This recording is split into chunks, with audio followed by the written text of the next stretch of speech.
self-preparation. Be ready for tomorrow by doing all that you can today, setting your goals. Set a goal that will make you stretch for what it will make of you to achieve it. What a brand new reason for setting goals. What an all-encompassing challenge to have a better vision of the future, to see what it will make of you to achieve it. And here's why. The greatest value in life is not what you get. The greatest value in life is what you become. The major question to ask on the job is not, what am I getting here? The major question to ask is, what am I becoming here? It's not what you get that makes you valuable. It's what you become that makes you valuable. Set the kind of goals that will make something of you to achieve them. So there you have the two components of positive self-direction. Number one, self-knowledge, knowing who you are and what you want to do with your life. And number two, self-preparation, getting ready for the opportunities before they come your way. You need both aspects for positive self-direction, figuring out who you are and what you want, and being prepared for the day you reach your goals, being ready, being worthy, becoming the person you need to be in pursuit of what you want. What good is an opportunity if you're not prepared to take advantage of it? It's no good. Won't do a thing for you. Be prepared. Now here's what's called the self-knowledge acid test. Quickly, without thinking too much about it, quickly list your 3 most important long-term work-related goals. Is it a client you've been trying to sign for several months? Is it a major sale you've been trying to make? Is it a promotion?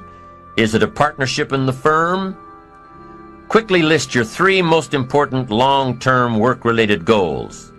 Achievements that you want to make. Achievements that will take a while to get. Write them down. Again, without thinking too much about it, quickly list your 3 most important personal and spiritual goals. Things that will make a difference in your personal life. Is it going to church more often than holidays? Grasping all you can from the Sunday sermon? Is it spending more quality time with your kids? Is it turning the TV off during the dinner hour and actually talking about the important things in life with your family? Is it making more dates with your spouse? Is it planning a much-needed family vacation? What is it? What are the important goals in your personal and spiritual life? Is one of them making a conscious effort to exercise more, to eat better, to lose some weight, to get in shape? What are the 3 most important personal and spiritual goals that you have? Write them down. Doesn't matter what they are, just write them down. Now, take some time to really visualize what the achievement of these goals would look like. What does your future hold for you if you landed that big client? What does your future look like if you got that promotion? If you spent more time with your family? If you planned more outings with your spouse? What does your future look like? Really spend some time on this now. It's important stuff. What does it all look like?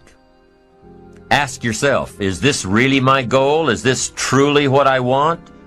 Is it a positive goal? Is it important enough to me to become what it takes to reach this goal?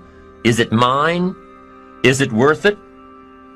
If your 3 goals on the career side and 3 goals on the personal side don't stand up to these questions, you need to take some time to carefully redefine a few things. Redefine your list. Redefine where it is that these goals came from. Redefine what actually is important to you. Redefine how hard you'll really work to get them. Now, there are 2 parts to this goal setting and redefining process. There's 2 parts. Number 1, don't set your goals too low. An interesting thing that we teach in leadership, don't join an easy crowd. You won't grow. Go where the expectations are high. Go where the demands are high. Go where the pressure is on to perform, to grow, to change, to develop, to read, to study, to develop skills. Now here's the second part on setting goals. Number 1 is don't set your goals too low. Number 2 is don't compromise. Don't sell out. There were some things I went for back in those early years that I paid too big a price for. If I'd known back then how much it was going to cost me, I never would have gone for them. But I didn't know. Don't sell out. The first benefit of self-preparation is that it moves you toward your goal. You've already got it in mind. You know where you want to go. You're getting ready for it. You're doing all the things you're supposed to do. And by getting ready to achieve your goals, you're moving closer to your goals. That's how it works. The second major benefit to self-preparation is that it refuels your ambition. Your activity refuels your ambition. The things that you are doing today are getting you ready for tomorrow. It's exciting. You know that you're getting closer every day. Ambition must be kept alive, be kept active, must continue to move forward. Otherwise, you're just daydreaming. You must keep active, keep moving forward so your ambition can fuel you, motivate you, get you where you want to be. Self-preparation. The benefits are, number 1, it moves you toward your goals, and number 2, it refuels your ambition. Be prepared. Get ready. This method of self-preparation involves 3 steps. Step 1. Carefully consider where the next opportunity for reaching your goal will originate. Where will it come from? Will it come from networking with your colleagues? Will it come from reading the last book that you bought? The book that's still sitting on your shelf waiting to give you some answers? Will it come from you taking the time to think it out? Where will it come from? The next opportunity that will push you forward. If you don't know, here's what you have to do. For each major goal of yours, the top priorities on your list, for each of these, take out a separate piece of paper, 1 single sheet per major goal, write down your goal at the top, and start listing all reasonable resources. Write down every possible place that you could find the opportunity to achieve this goal. And with each resource, classify them. Ask yourself, is this resource a sure thing? A good bet? About even chances? Unlikely? A long shot? Ask yourself these questions and classify all of the resources you have written down. That's the first step. The second step in this method of self-preparation is to make sure you know what you need to do to be prepared for your opportunities. Take your sure things first. Figure out what you need to do to be prepared when they happen. Break down your preparation into concrete steps. Make sure that you know exactly what you have to do to take advantage of the opportunity when it comes your way. Let's say that one of the top priorities on your career list of goals is to get this new client.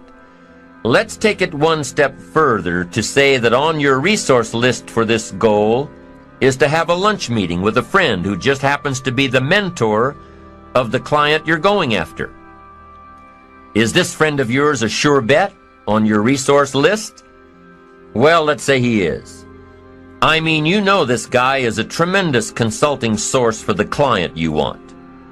The client you want really listens to the opinions and advice of your friend. So you're getting ready to have lunch with your friend. What do?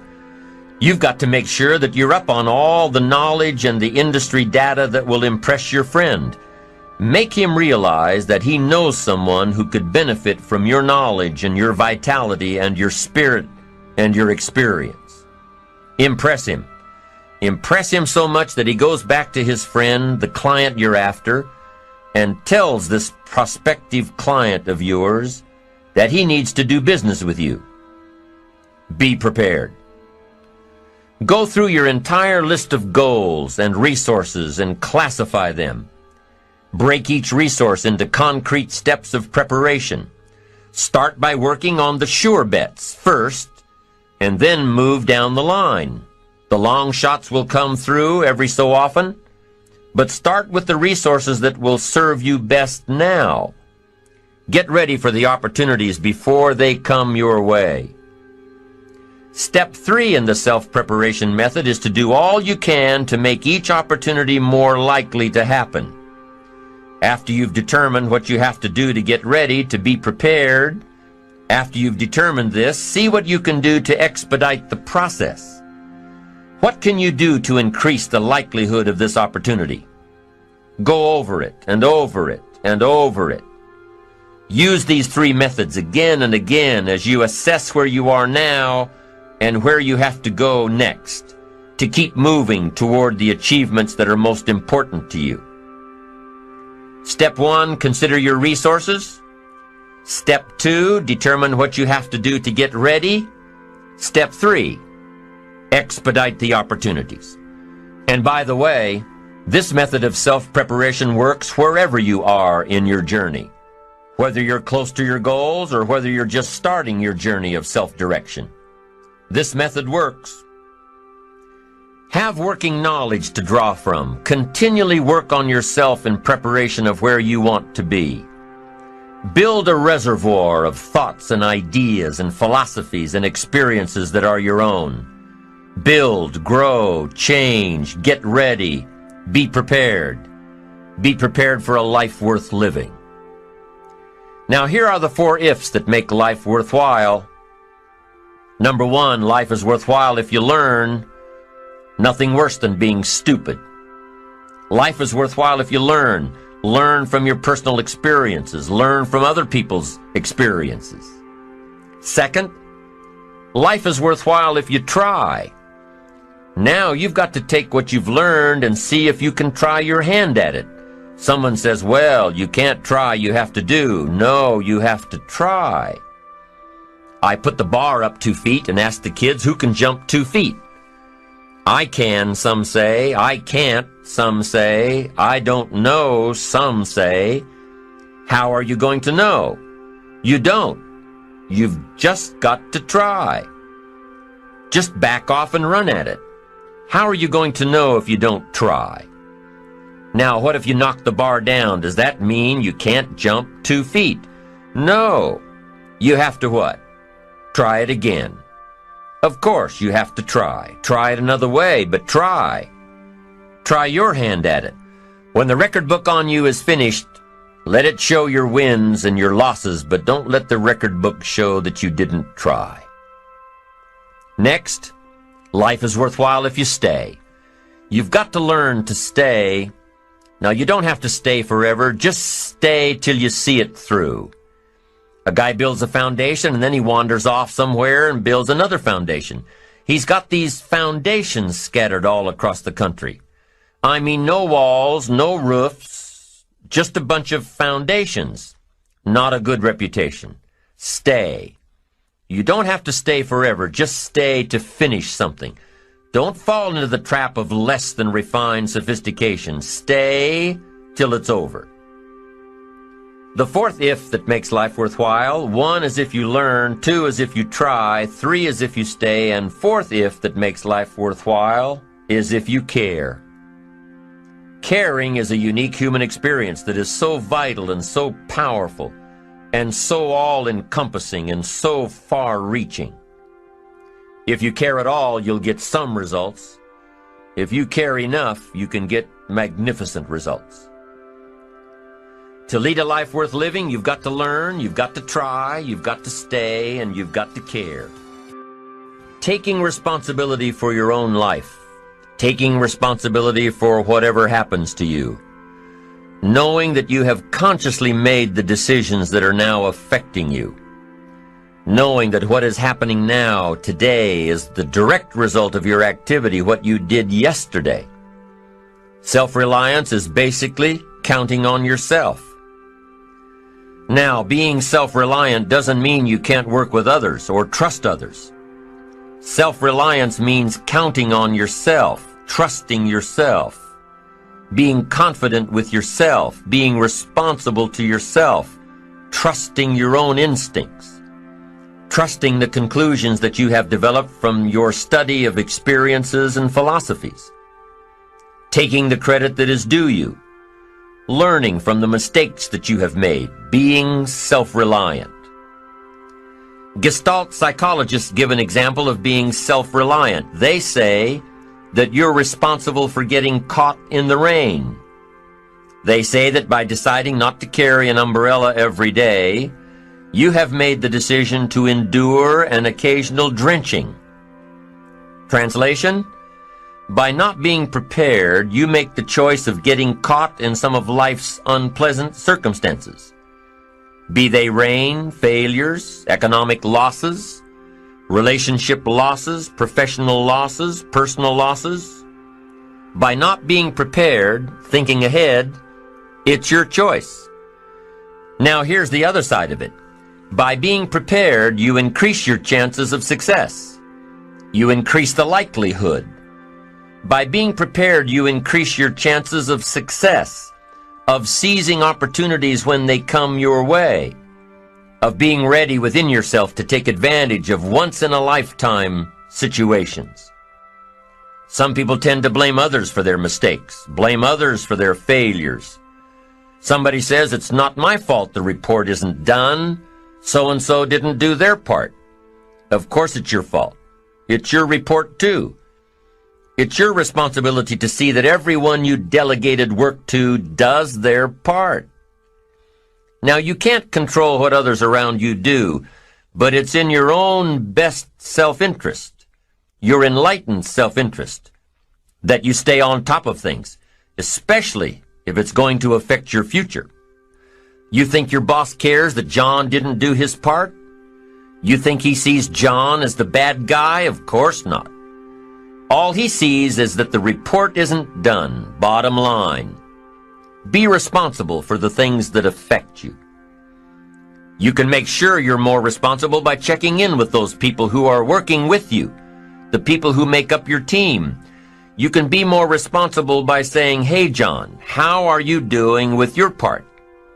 Do you need some help? Can we put somebody else in here to help you finish? Now, if John consistently doesn't handle his part, you've got to replace John. If he isn't doing his share, you've got to find somebody that will. Or what? It will negatively affect you. You can't wake up in the morning that the project is due hoping and wishing that John has done his part. No, you've got to be responsible because it's going to affect your career too. Now, my approach to my better future very early on in my career was to just go through the day with my fingers crossed. And I used to say something like, I sure hope things will change for the better.